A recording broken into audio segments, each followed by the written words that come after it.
Hi everyone, I'm Courtney Rowland here with Mark Passwaters out at Texas A&M spring football practice number 6. About a third of the way through spring ball, and the guys are in shells today. Believe they will be scrimmaging tomorrow on Kyle Field. That's why they're in shells.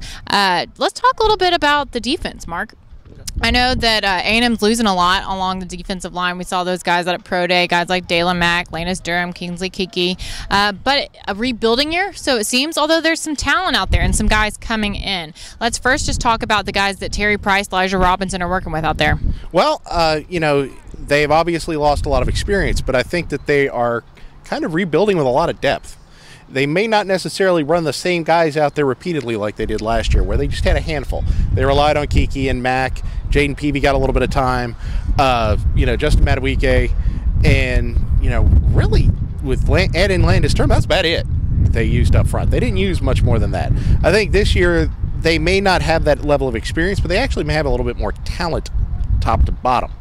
By that, I mean you can rotate guys. Tyree Johnson and Jeremiah Martin look like they're going to probably split time at one end. Michael Clemens is somebody that Jimbo has liked for a while. He looks really good. He looks a lot more built. Looks like he's going to be on the other side with Max Wright and probably DeMarvin Leal. Inside, you're going to have some more options there. Bobby Brown looks like he's pretty much permanently moved inside now. That's what happens when you're 330 pounds. But you're going to have Peavy and Madubuike as the first two. Bobby Brown will be in there. Probably as a guy who can, mix and match with both of them.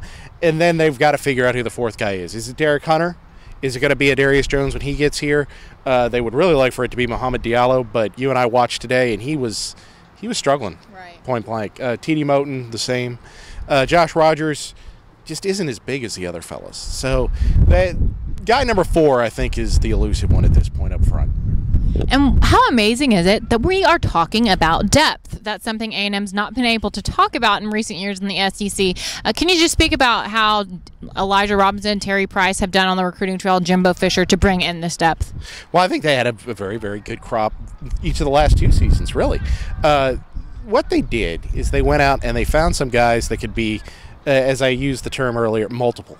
Guys that can play inside and out. I think Leal is a guy that could do that if necessary. Obviously, we know Brown can do it. Derek Hunter looks like a guy who could probably do it. Max Wright is a guy that looked like he was on his way to doing it, but he's actually shed some weight. So it looks like he's going to be more of an end. But they have guys that can play multiple positions if they need to. But not only that, they've just really recruited well. Jimbo came in, he got Max Wright to stick around.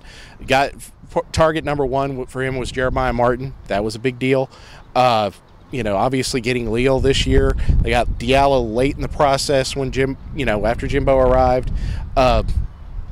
There's just some bodies there. Aribo is playing up front right now. If they can somehow get Braden Mowry in here to go with Darius Jones when he shows up, then you're really starting to build at a position where you can just be like, okay, this guy's down, next guy up, and you're not losing that much. Obviously, you don't want to have injuries, but they've got some talented guys that are on the bench that can come in and play for more than just a couple of plays or a couple of series and not have a drop-off. Now, one position of concern on the defensive side of the ball, sticking on that side, for linebackers. You touched base about that yesterday. They brought Aaron Hansford over to train there. Anthony Hines is injured, and then there's still some guys to come this summer. What can we tell from the linebacker position this spring, and can we really tell much of anything until August? Not much, honestly. I think, Buddy Johnson's going to be in there. He looks like he has bulked up considerably. At least I think he has. It looks like he's preparing to be an every down linebacker.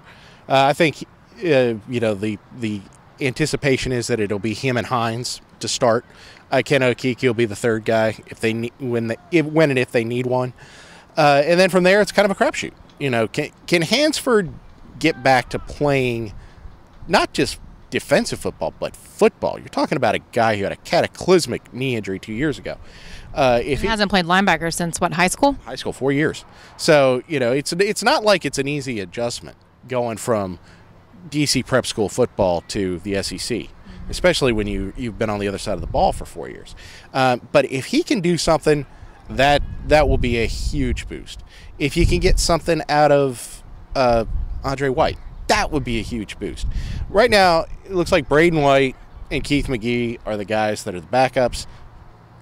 You know, no offense to either guy because both have played fairly well in spurts, but you don't want walk-ons in that position. Mm-hmm. You want to be able to go with scholarship players 3 deep.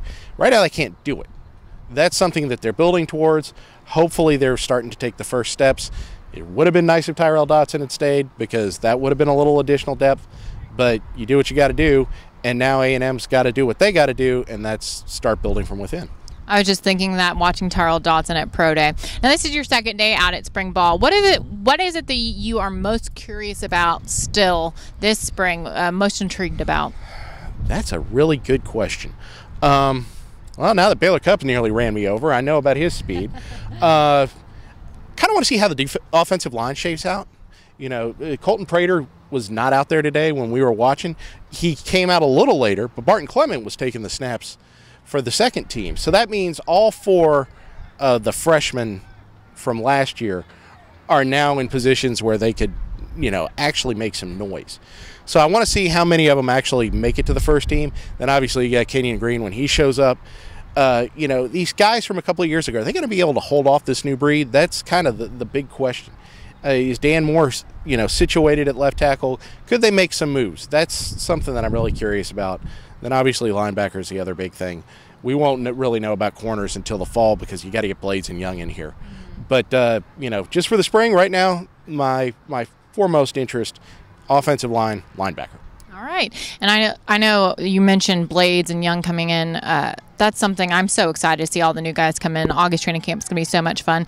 We are out here talking football, but it is opening day of baseball, and we have our baseball lover, Mark Passwater, with us. So, Mark, right now, Carlos Correa is not playing today, a little bit of a neck injury, but what do you think? Let's talk a little baseball. What do you think is happening with the Astros? What is your prediction for this year?